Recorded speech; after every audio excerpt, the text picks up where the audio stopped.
started. Yep. Dear Heavenly Father, Lord, thank you for this day. We ask that you be with each and every one of us, be with the decisions we made, every decision we make, it be a godly decision, Lord. We ask that you forgive us of our sins.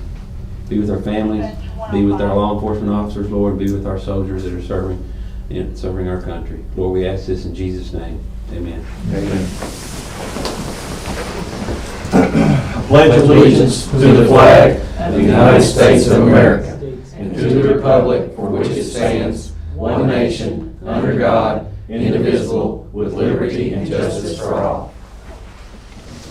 Call the meeting to order.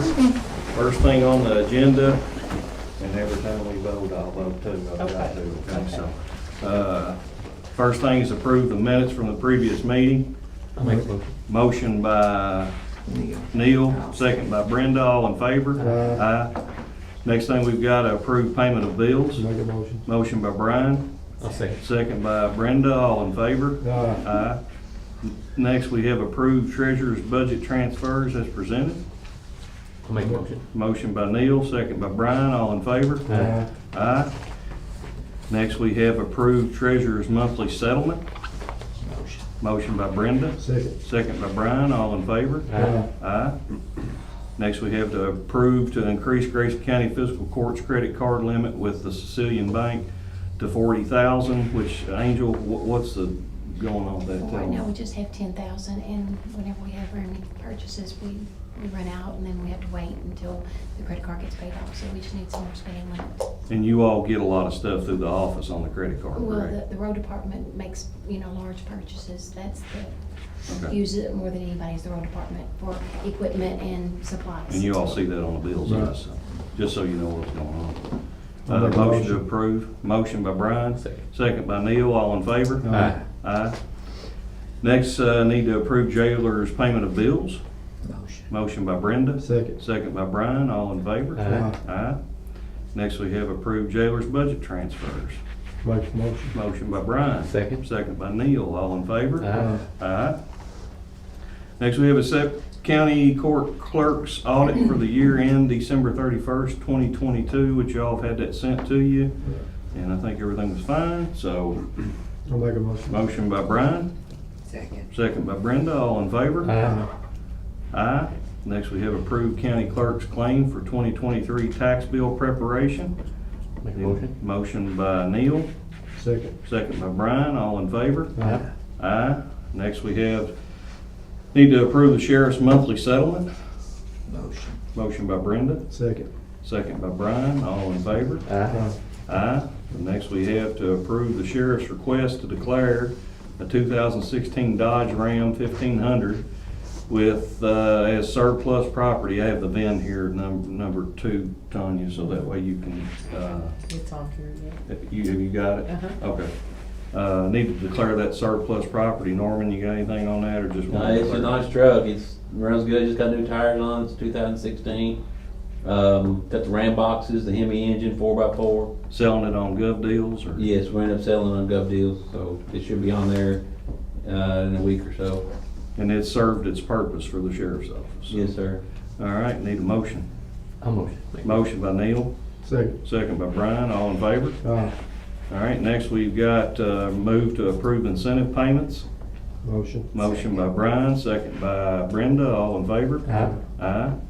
Next, we have approved to declare a 2007 Chevrolet Tahoe with the VIN number, which you have also, as surplus property. It was used as an EM vehicle, which was the Tahoe that's out back, and then it was also used for the girls for training purposes and to go get supplies and things like that. And so we need to declare it surplus because it served its purpose for the county. Motion. Motion by Brenda, Second. second by Brian. All in favor? Aye. Aye. And now we need to approve to donate the 2007 Chevrolet Tahoe with the same VIN to the city of Caneyville for the Caneyville Police Department so they can have a 4-wheel drive vehicle for the winter. If there's any discussion or any questions. I'll make a motion. Second. Motion by Neil, second by Brenda, all in favor? Aye. Aye. And next we are to the presentation. Jillian? All right, you all run such an efficient meeting that you can just go ahead and vote and say aye, approve, and we will get you home to dinner. How about Yeah, that? we're missing 3 magistrates. We got a KCO conference going on right now, so we've got, we're missing 3 of them. I have to share these if you don't mind. We can.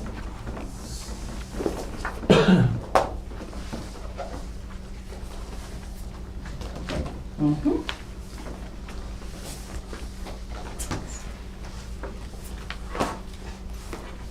Mhm. Thank you. You didn't need to share. Just have some extras. All right. So I appreciate your all's time this evening and letting me have the floor for a few moments.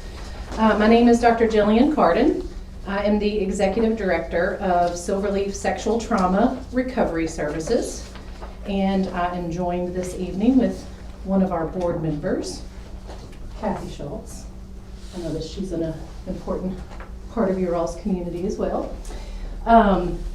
So tonight, I just want to talk a little bit about Silverleaf, what we do, and why I'm here requesting some money from one of your funds. For those of you who may not know, Silverleaf is the Regional Rape Crisis and Child Advocacy Center. We serve the 8 counties of the Lincoln Trail Ad District, so of course that includes Grayson County. All of the services that we offer are free. We offer victims of sexual violence an array of services, including 24-hour crisis response, response to the hospital, forensic interviewing and forensic medicals, therapy services, victim advocacy in the court system, and also prevention and education. Tonight I'm here requesting funding from the opioid settlement funds. And I'm going to walk you through the packet that I provided that's in front of you. If you don't mind, can I share this corner of the desk with you? All right. So if you open up on your right side of the folder, there's going to be a letter at the very front that outlines Silverleaf's request for the funding. Right behind the letter, there's going to be information that I'm going to review briefly. Obviously, you all can all read, but review briefly about the co-occurrence and relationship between substance abuse and sexual assault. Behind that page is going to be a document that identifies why Silverleaf, why we believe that we are eligible for this funding. And then the very last document, closest to the back, is the actual MOU regarding the opioid settlement funds as it's outlined about who would be eligible. So of the, and then the right side is just some additional information for you all. Your left side, my right side. So of the opioid settlement funding criteria for distribution, only one criteria is required for funding to be received by any particular agency. However, Silverleaf meets 7 of those criteria. So I want to introduce a little bit about sexual violence and substance abuse in general. So what we know nationally from the CDC is that 1 in 7 Americans struggle with a substance abuse disorder. When we look at sexual violence and we bring it home to Kentucky, almost 1 in 2 women and 1 in 5 men will be a victim of sexual violence at some point in their life. So just thinking about those statistics, even in this room, it's very likely that there are survivors sitting in this room, just statistically. So the occurrence is very high when you look at those things separately. But in terms of the relationship with substance abuse and sexual violence, we know that there's about 3 different ways that substances and sexual violence will occur together. The first one is going to be drug-facilitated sexual assaults. That is when an individual uses a drug or a substance to then assault another person. The intention is to get them intoxicated so that they can be assaulted. So that's the perpetrator's use. A second form is the use of addiction prior to sexual assault. Most often this is going to be the perpetrator is intoxicated and then assaults the victim. Perpetrator is high, is drunk, is under the influence, and assaults someone else.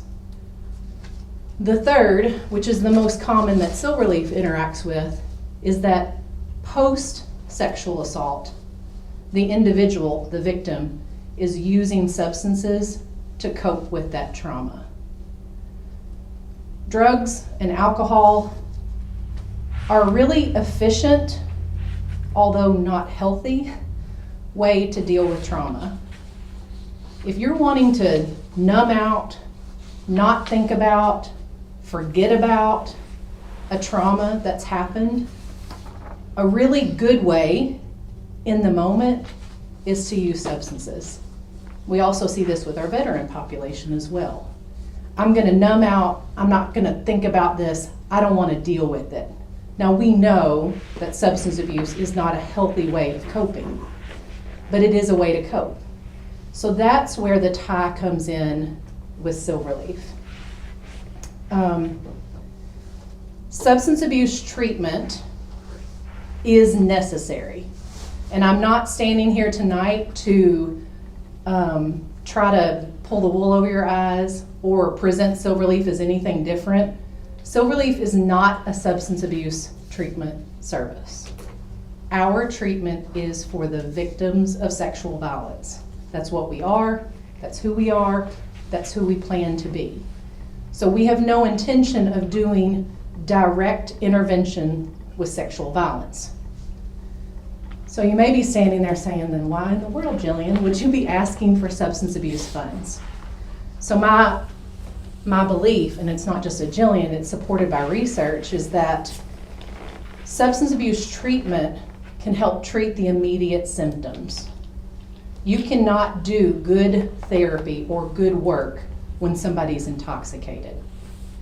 Right? That makes sense. They have to be sober.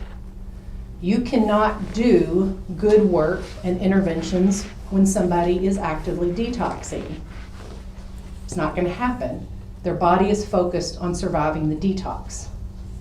The only time that you can do really good work is when that individual is sober, which is why most oftentimes in a drug facility, a substance abuse facility, they want you sober so you can do the work.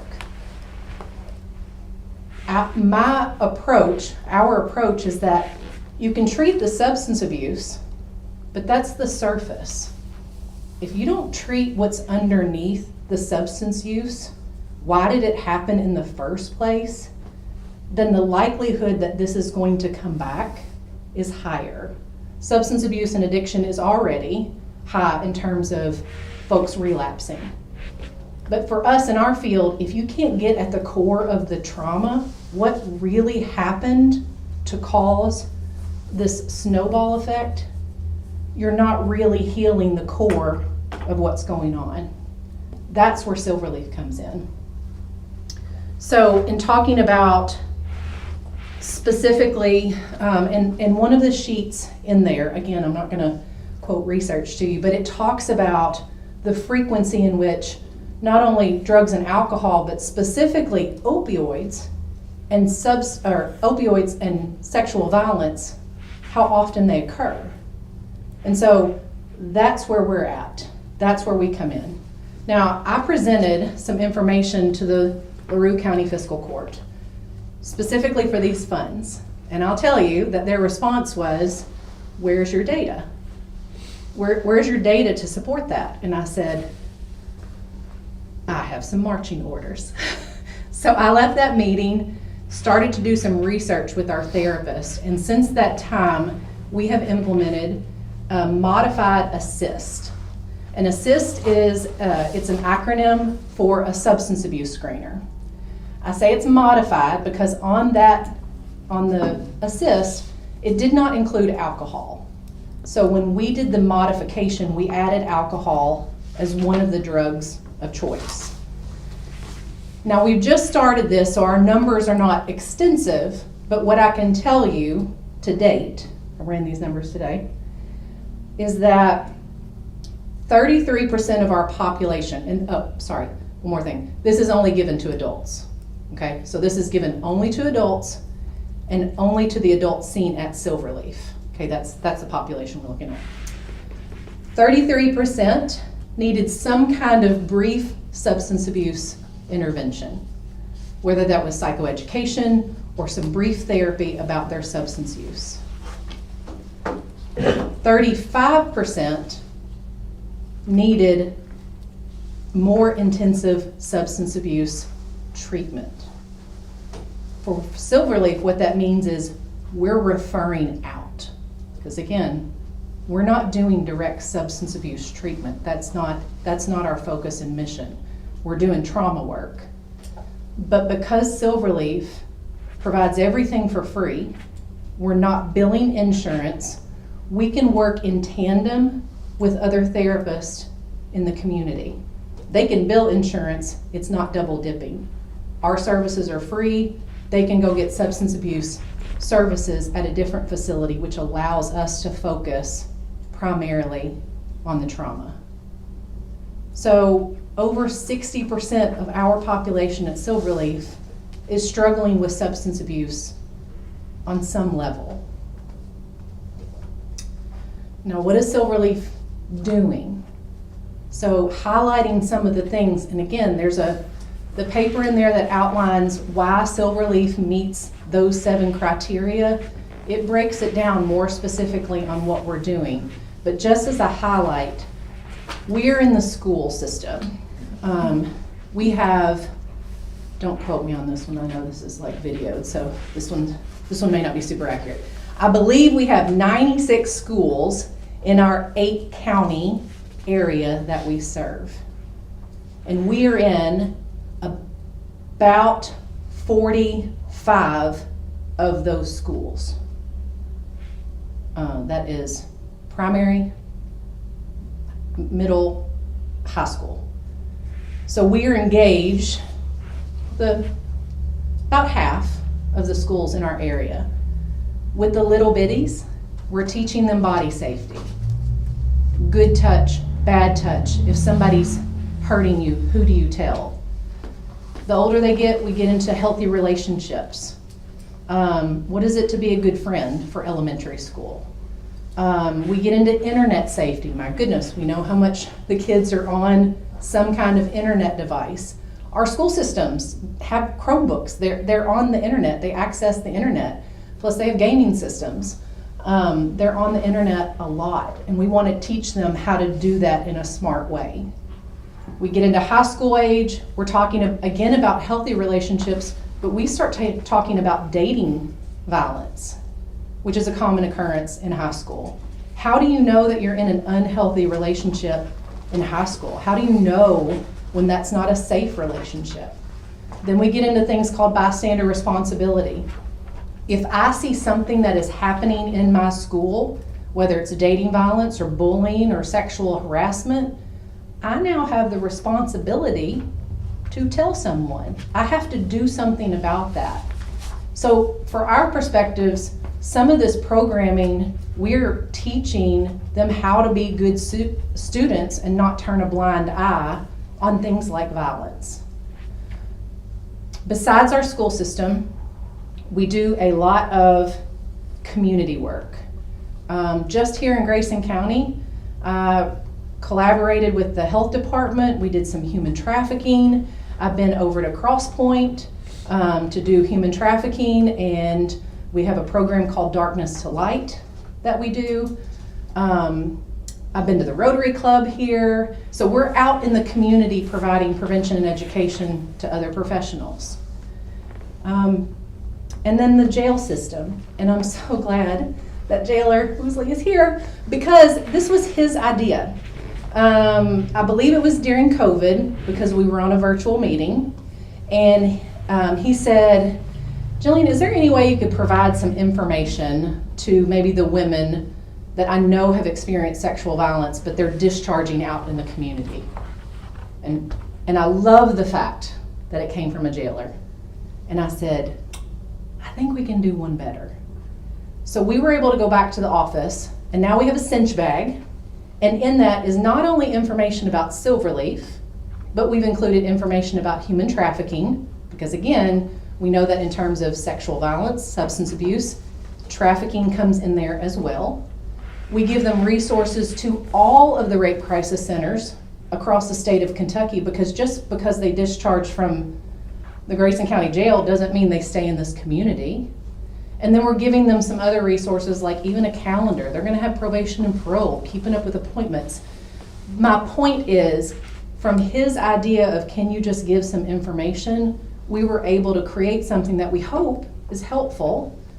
And we've been able to offer that to 2 other jails in our area, which also helps spawn a different relationship with the Hardin County Substance Abuse Program, specifically the women's program. Now, Silverleaf was already in there providing some education. We would go in there about once a month and talk to the women, kind of for an hour, kind of a one-off educational hour. But I pitched an idea to them several months ago and said, what would you think about Silverleaf providing a therapist who would come into the program and do trauma counseling with your inmates who met criteria? So as of today, we have a therapist that goes every week to the Hardin County Women's Substance Abuse Program and provides on-site trauma work. Our relationship is a partnership, but we are completely separate entities. All right, so now the big ask. Why $50,000, Jillian? That is a big hunk of money. And that is the ask. And so here's why I believe that that is not a huge ask. One, Grayson County, and you should all have our 2022 impact report. And in some of the first pages, you'll turn about and see who we served. Yep, what page is that? The demographics is on page 3. Page 3, thank you for that. It shows that Grayson County is our 3rd largest county for child advocacy services. It is the 2nd largest county in terms of rape crisis services. And kind of in layman's terms, rape crisis services are solely for adults. So we have a showing. Now, granted, if you're looking at that chart, Hardin County is like way out there, but another thing that Silverleaf's been trying to do is get engaged in the communities that we're serving. Grayson County, Litchfield, we have a satellite office here. We are co-located at Communicare. They were kind enough to give us office space for free. And although we're in the same space, again, we're completely different entities, but we have a presence here in this county. So we are invested not only because we're providing services to individuals in the community, but we are invested to have an ongoing presence in this county. The services that we provide at minimum is 5 staff that are servicing Grayson County. We have a victim advocate, we have a family advocate, a therapist, a forensic team that's providing the forensic interviews that law enforcement is coming to our place for. And then we have a prevention specialist who's coming into the school systems here in Grayson County. Now, as you know, staff come with a paycheck, they come with benefit needs, they come with travel needs, and they also come with supplies. So as much as we love making the bags for the jail resources, money's got to come from somewhere. So it's all of those things combined together. And then the last thing is, and I don't want to get too far in the weeds, but if you have questions, I'll certainly answer them. We have something in this county, in all the counties that we serve, called a multidisciplinary team. Sheriff Chapins, sits on that team every month, right?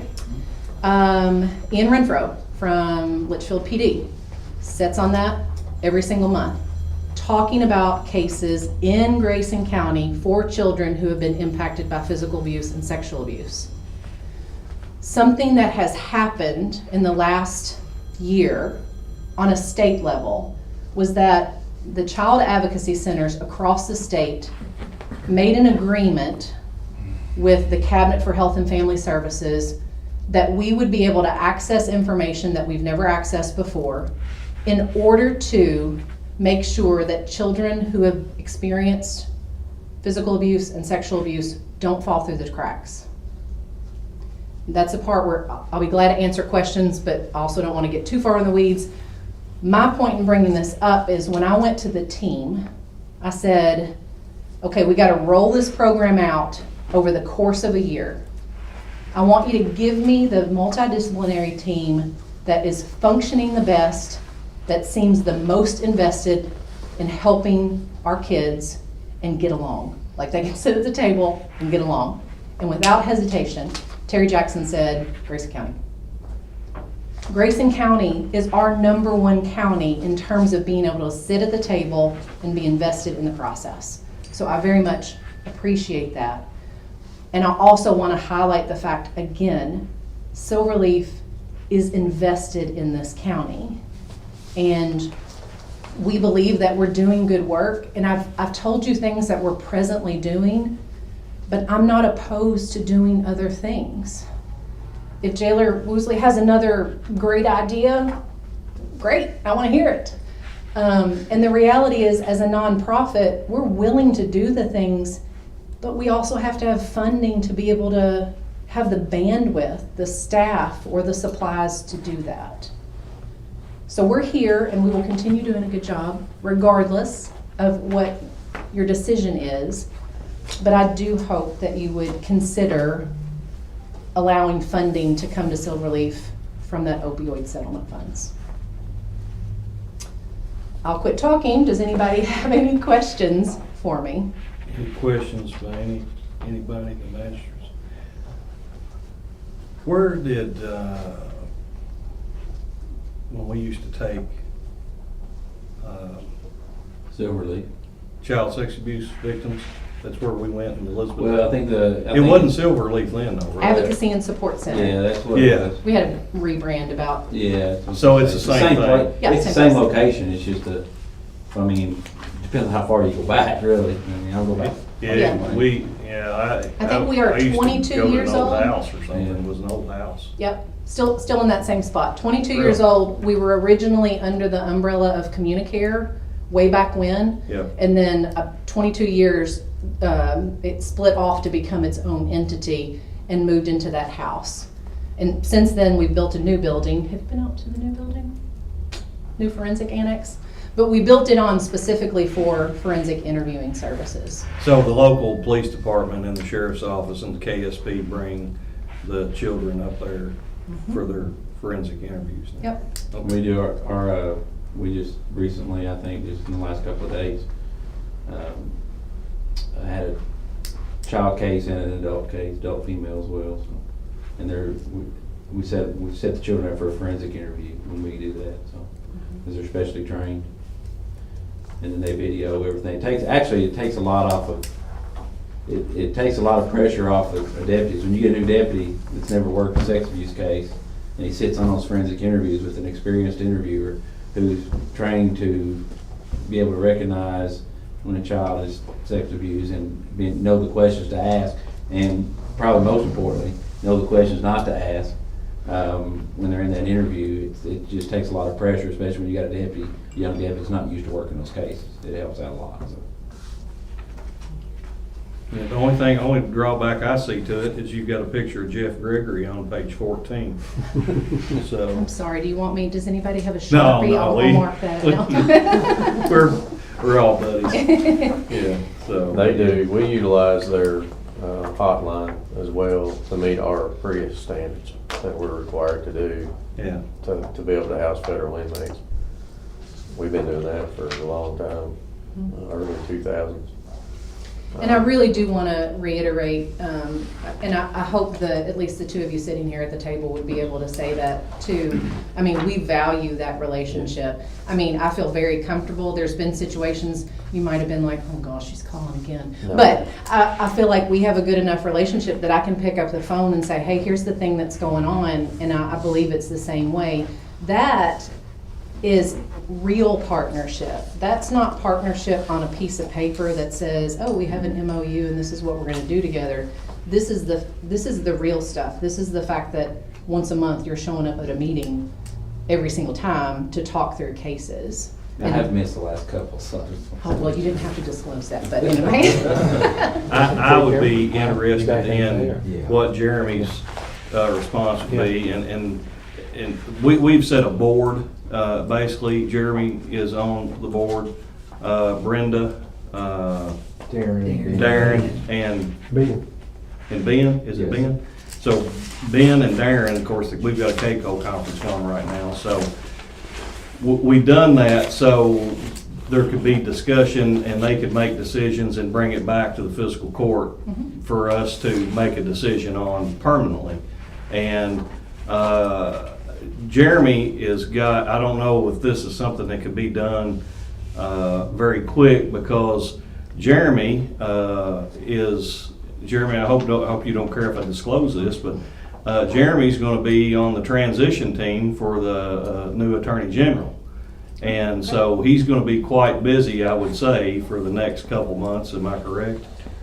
Yeah, but part of what I envision, if you don't mind if I. No, go ahead. For a second, is that there's gonna be a changing of the office holder there at the Attorney General's office. And part of the Attorney General's office is the opioid settlement supervision. And so there's gonna be some different, the state got money too, just not us counties. And so we have already begun to craft kind of an idea of what we'd like to see here in our recommendations. Now, does that mean that we're not open to such requests? No, it doesn't. But I think that my message here is that we're going to take this with us, and in our processes, which now we believe will go, we anticipate perhaps a decision before the end of the year as far as our recommendation to the fiscal court, but I believe after the changing in the guards, it will be earlier in 2024 before we get a concrete idea. And so we've really only met once, and then we'll meet again one or two more times. So. Sure, and I was under the assumption that you all would need time to discuss and read through the materials, and so that's completely fine. All I'm asking tonight is that we're in the bucket in terms of consideration, in terms of possible funding. So I'd appreciate the consideration. Yeah, so a lot of that stuff will change. I'm sure that A.G. Coleman will probably have some different ideas that they probably want to do. Not aware, but Jeremy will pass those along to us, and and we'll go from there. But we appreciate you coming in, and nobody else has asked for anything, so that's a plus. Well, that's on our side, so Yeah. yay for that. Yeah, he says yet. Yeah, I know. There's no need for this to, like the recording to be released or anything, right? Sorry, it's live. Okay. Well, You go home, watch yourself. I do also want to say that I personally recognize the value of Silverleaf. I've been prosecuting for almost 15 years, and I've had a lot of cases go to trial, and it really helps. It's a great service, and I see that connection that you're talking about between the addiction and the abuse that these people have to endure. So thank you for your presentation. You come here for me with a lot of respect. And so I appreciate that. In terms of prosecution, you're the one we're cheering on the whole time of in terms of shared mission, and that's the other thing in terms of having all of these relationships. You've got law enforcement that is doing their job. You've got the cabinet that's doing their job. You've got prosecutors doing their job, and us over here. And although we're in different lanes, the end point is still the same, making sure that victims get the best treatment as possible through the entire process. Whether it ends up going to trial or not, whether it gets a conviction or not, whatever it is, being able to be on a team where we're all working towards a very similar mission is incredibly important. So you a lot of times are in game of, we're behind you, cheering you on, that we get Thank what you we for want. what you all do. I've got a question too. How is Silverleaf normally funded? So we are primarily funded by federal and state grants. So our largest grant that we have to date is called VOCA, Victims of Crime Act. So that's a federal pot of money that is specifically for child advocacy centers and rape crisis centers. We're both of those. And then also domestic violence shelters. So for our area, that's Spring Haven. So we get that VOCA funding. And then Does that change yearly? in terms of the disbursement, Yes. yes. VOCA was one of the most stable grants that we had. And about 3 years ago, they started telling us, you gotta get prepared. You gotta get prepared. So in the last 2 years, we have collectively, Silverleaf has gotten a 37% cut from VOCA. Now, this isn't a Silverleaf thing. All of the rape crisis centers, child advocacy centers, domestic violence centers have gotten a cut. But that is the direct impact to us. They have told us for next fiscal year, we should anticipate a 50% cut in our current funding, which is devastating to our agency. Okay, I've got another question. Sure, and then I have state funding too. I don't want to downplay them, but we get state Okay, funding as and well. that's grants as well, right? Yes, and those are through the Cabinet for Health and Family Services. So Okay. there's funding there's buckets of money, again, specifically for rape crisis, child advocacy, domestic violence shelters. There's a pot of money that's designated for our centers. And so we're getting funding from the state from those buckets. Okay, so, you're funded by grants, federal and state, Mhm. and if, of course, back in the day, I've taken people up there before too, 10 years ago, but, well, actually longer than that, but if something, and you're all not funded anymore, where does the police officers, the state police, the deputy sheriffs, the Litchfield police, and those folks, where do they take those people to then at that point to get interviewed?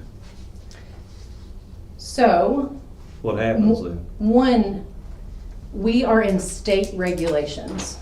Child advocacy centers, rape crisis centers have state regulations that we are the identified providers for sexual violence. Mhm.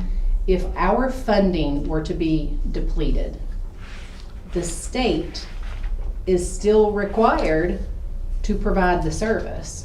And So- where would that be? I don't know. So what we've told legislators is, you've state mandated us, we want to do the work.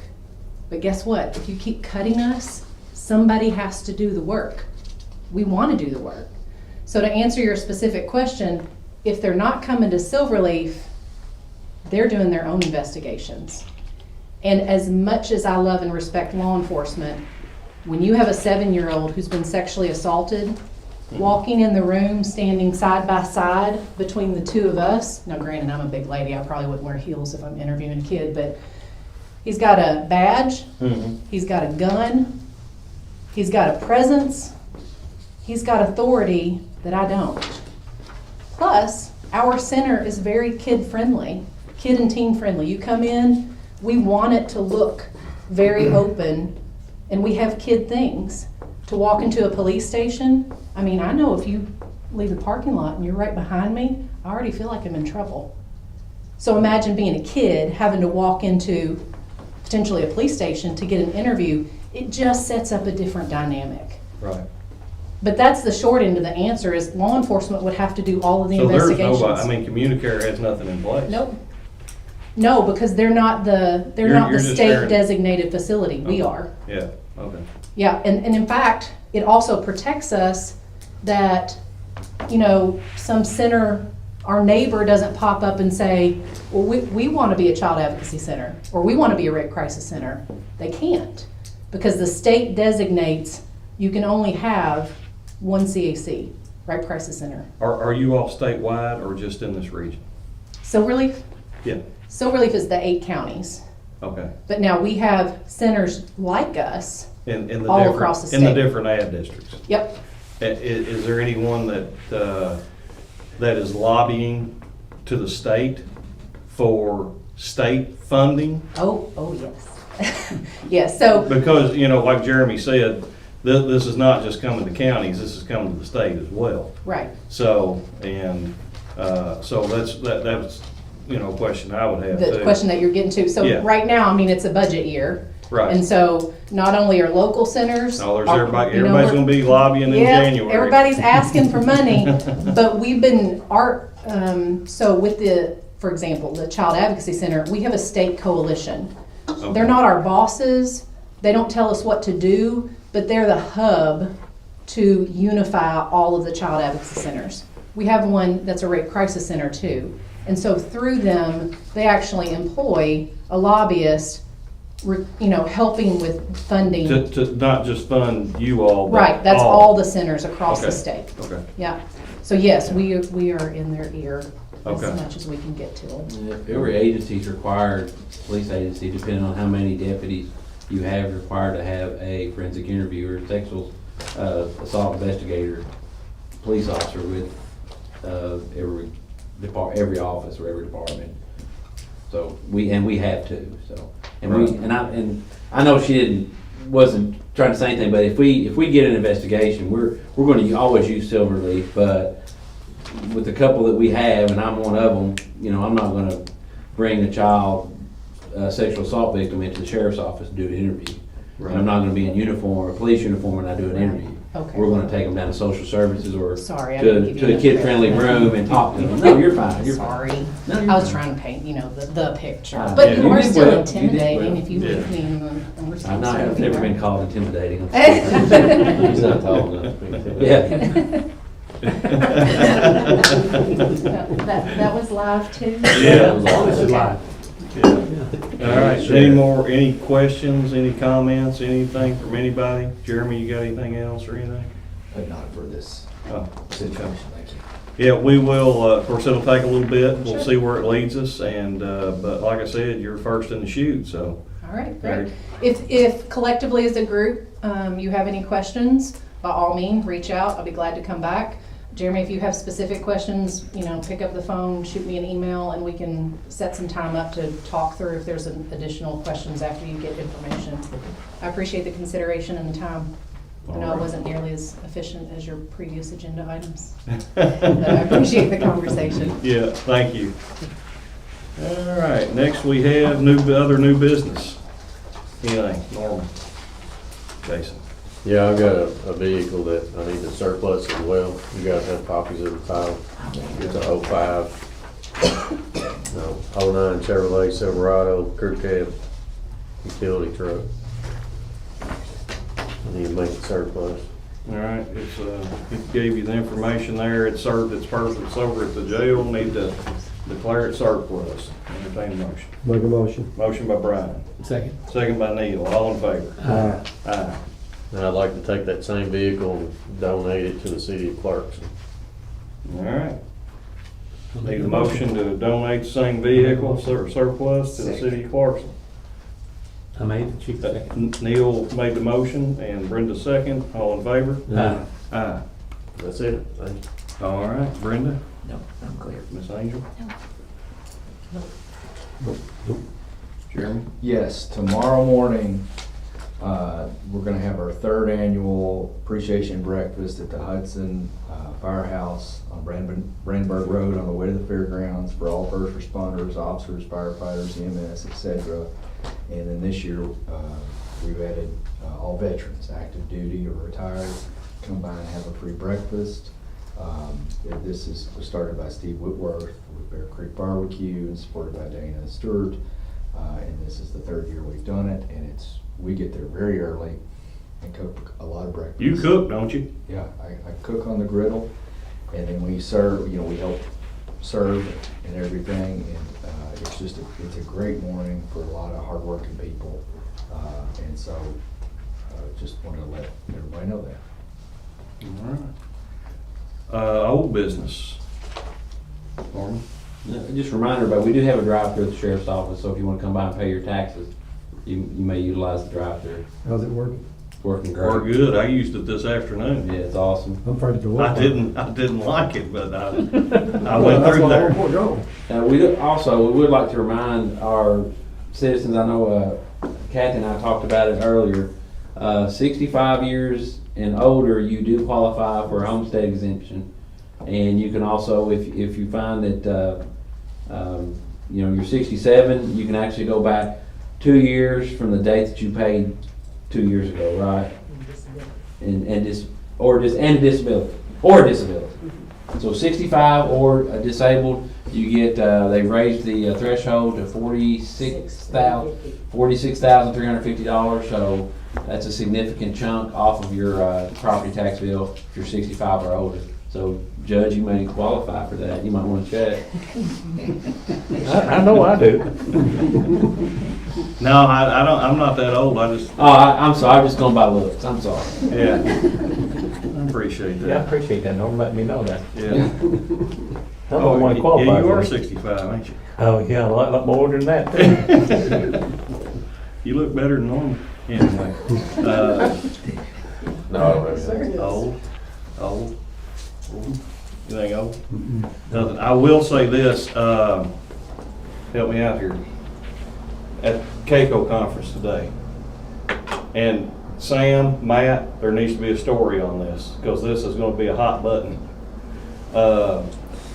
The county clerk's office is going to be closed after January the 1st. After December the 29th. Yeah. Retract, December the 29th, for at least 2 weeks is what we've been told. However, rumor has it that was at the CAECO conference today that this is probably going to be 3 weeks to a month. Am I correct? We haven't heard that yet. Well, it's going around. I know. What's today up there? I know, Yeah. but they're implementing the new system and we're set to, that whole first week of January through the 8th, the first counties are supposed to come online on the 8th. And then they're gonna gradually, 30 counties a day, they're gonna put them on. But this is no So- fault of our clerk's office. This is no fault of No, Charlotte's this or is the Tanya's or any of the girls at the Transportation clerk's Cabinet office. is implementing a brand new So- system. All of our old system is getting turned off Or mine. on the 30th. Completely turned off, not operational. So it takes that much time for them to implement the new system, get everything moved over to it. Our goal as of right now is to be open by, we're on the schedule as of right now. Let me look at the days.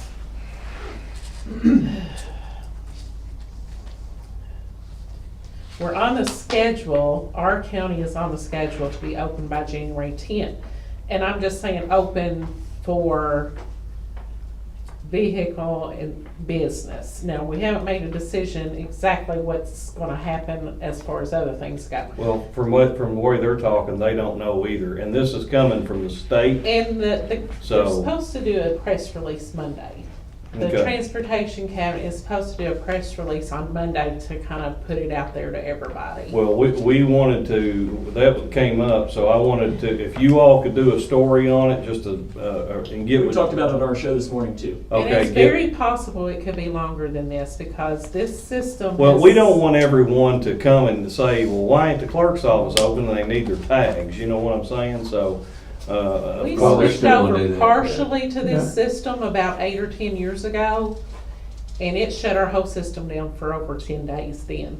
We had to just shut down. So I understood too that there's no penalties during that time There will be frame. no penalties on vehicles that are due in During the December time or frame. January. There will be no penalties or interest on those vehicles. Because they can't pay them online either, right? No, 'Cause they're not- shutting the No, it's the online, state they're shutdown. shutting, it's the whole state. It's Okay. gonna So be. you can't go shut to down. another county and, No. you know, you can't badmouth Grayson County and say, boy, I'm glad I was in Livingston County, No. because Livingston County's down too. I mean, they're all down, And we everybody. have to do what they tell us to do, and we have fought this for a long time, So, but it's coming and it's here. so any questions, you all get with Charlotte or Tanya and let, tell them. Just have to call the judge's office. So we don't know how long it's gonna be. We were kinda hoping they would wait until after, let us come back after the January holiday so we could at least get everything caught up and started instead of shutting us down right then, but it looks like they're set right now to shut everything off December 30th. And then your first county is gonna come online in December 8th. And I would say that's probably gonna be a large county, I'm not sure who it is. And then they're doing 30 counties a day over that course of that week. Is this new system supposed to make these more efficient, or? No. Don't ask me. And by the time they get all the bugs I'm not worked real out. happy about it, but I shouldn't ask that. I think whoever in Frankfurt is in charge of this was in charge of the driver's licensing. So, I mean, you could, Yeah, that's a. someone in Frankfurt decided it'd be a good idea to move the driver's licensing, and that's been quite, well, you all know about it. So, and Stacy and them hear about it, and it's, no, it's a slower system than what we're used to. It takes longer to process. They say we're running out of the memory space for the old system. So this is gonna be more, our system now is the old, Isn't it a DOS? like the DOS system. It's a DOS Like the old system. DOS system, and this is going to a Windows-based system. It's much more time consuming. Yeah, So- but we gotta get away from DOS. My child support office runs on DOS, and that change is occurring. and that's state funded too, right? The DOS system for the Yeah. child support? Yeah. Okay. Yeah, maybe one of these days we can get all that. Get out of the 1980s, Tommy. Have a positive attitude. Let's go back to the 80s, actually. The 80s were good years. Well, they were. Yeah, all right, one more thing. Of course, y'all knew that Tony Whelan left with our emergency management. And I went ahead, and of course, I've told most of you and called you and asked you what you thought and this and that, but I hired Carrie Sims to be our emergency management director. And if y'all don't know Carrie, some of you do. I know Jason does and Norman does, and I mean, probably most of you do in here, but Carrie's a retired Navy veteran, and he's been here for years. It's Jim Sims's son. Carrie lives down in the Caneyville area, and he has been the safety director for Owensboro Health, Twin Lakes, for, how long has he been over there? 15 years, 10, 15 years, something like that. So he's safety director over there, so I'm gonna get an approval to go ahead and appoint him as emergency management director. I don't know that we need to, but I just feel more comfortable if we went ahead and run that through fiscal court. So if you don't care, I'd like to entertain a motion to do that. Make a motion. Motion by Brian, Second. second by Neil, all in favor? Aye. Aye.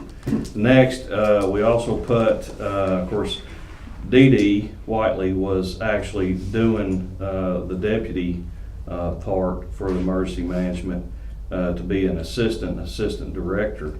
And Blake Sherlocky is, Blake's pretty good at this emergency management stuff as far as the fire department side of it, and what needs to be done and how it needs to be done, who needs to be called and that type stuff. So he's actually, and Blake's not working full-time, and but he's actually helping Carrie with that position as well. So, and Carrie and Blake both have been going around meeting everybody and trying to get up to date. We had a 911 meeting today and got with Carrie and tried to get some stuff done. And Blake actually works as a fireman in Shepherdsville. And so put him on as a deputy. So I'd like to run that through also and get him approved to be appointed as a deputy emergency management assistant. Need to entertain a motion. I'll make one. Motion by Neil, Second. second by Brian, all in favor? Aye. All right, and I think that's it. So now I need a motion to adjourn. Motion by Brenda and second by Brian. All in favor? Aye. Aye.